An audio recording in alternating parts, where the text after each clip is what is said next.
Imagine you woken up in a medieval village with a pounding headache and a burning fever. You don't head to a pharmacy. Instead, you walk down a muddy path to see the local barber. You find him in a dim stone workshop, but he isn't holding shears to trim your beard. He's wearing a leather apron stained with dark spots and is currently sharpening a thin iron blade called a lancet. He points to a heavy wooden chair and tells you to sit. You're handed a tall wooden pole to grip tightly, which forces the veins in your arm to bulge and pop. But here's the strange part. He isn't looking for a wound to heal. He's looking for a vein to open. With a quick, practiced motion, the barber presses a blade into your inner elbow. Immediately, dark blood begins to pulse out, splashing into a pewter bowl held by a young apprentice kneeling at your feet. In this world, the man who cut your hair is the same man who performed surgery because bad blood is seen as the enemy. And then it gets worse.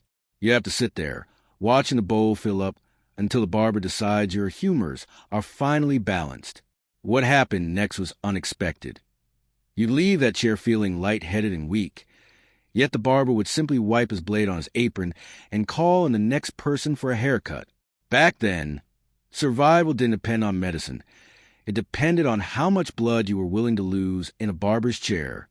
If the barber's blade didn't work, your next stop was the edge of the dark woods.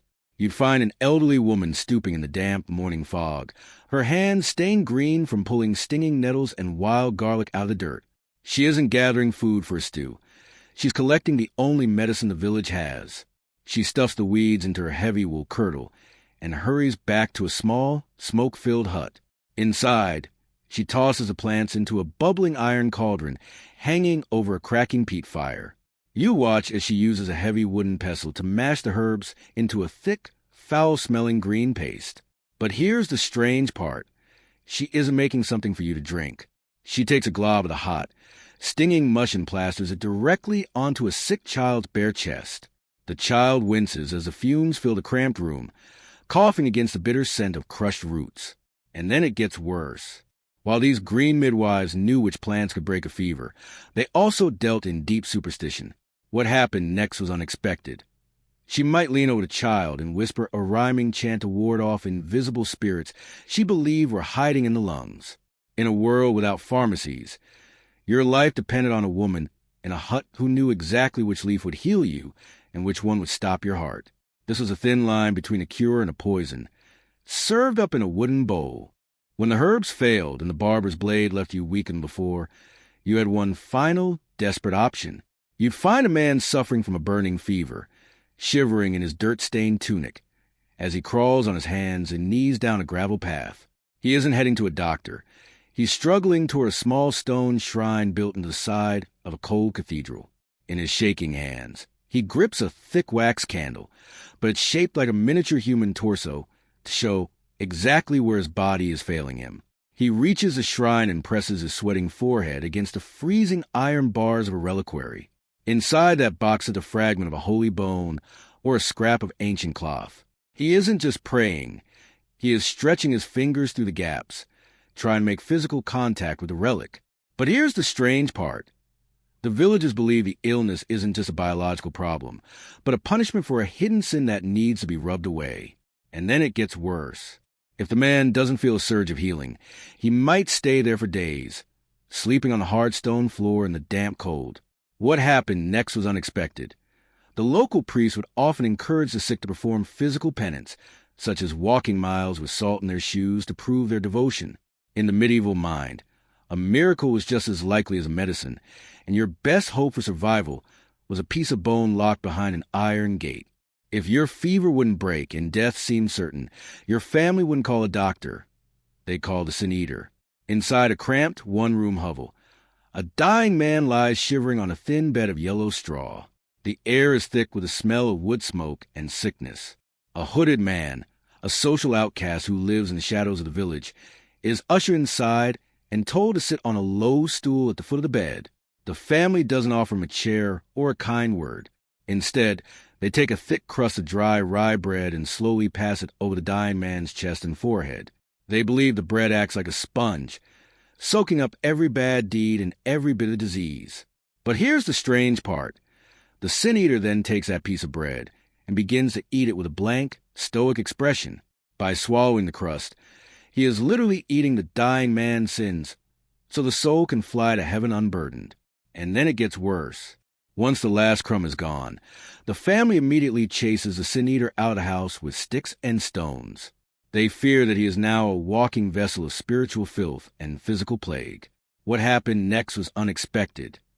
The sin eater would retreat back to the forest, living in total isolation until the next person fell ill in this village. The only way to die clean was to pay a starving man to become unclean in your place, turning a piece of bread into a dark spiritual contract. Sometimes, a simple accident in the fields was a death sentence.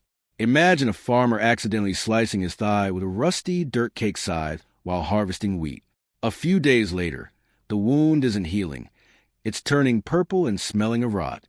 Without a single bottle of rubbing alcohol or a drop of penicillin in existence, the village turns to the only man with the tools to fix it, the blacksmith.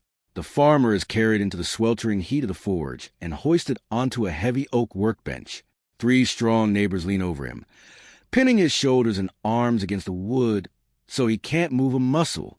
The blacksmith reaches into the glowing orange coals of his hearth with long metal tongs and pulls out a thin iron rod. But here's the strange part. He isn't making a horseshoe. The tip of the iron is white hot and pulsing with heat as he brings it toward the farmer's open leg. And then it gets worse. As the neighbors grip the man tighter, the blacksmith presses a screaming hot iron directly onto the raw, festering meat of the wound.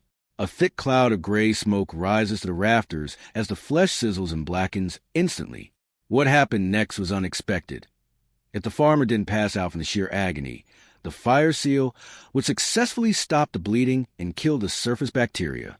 In the Middle Ages, your best chance at life was to let a man burn a hole in your body to stop the rot from taking the rest of you. Imagine a man waking up to find strange, numb white patches spreading across his arms. He doesn't go to a clinic. Instead, he is led by the village priest to the very edge of town while his neighbors watch from their doorways.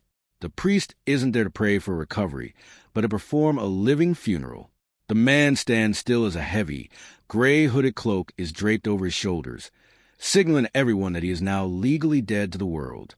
He is handed a small wooden bell or a clapper and told he can never again step inside the local tavern or draw water from the communal well.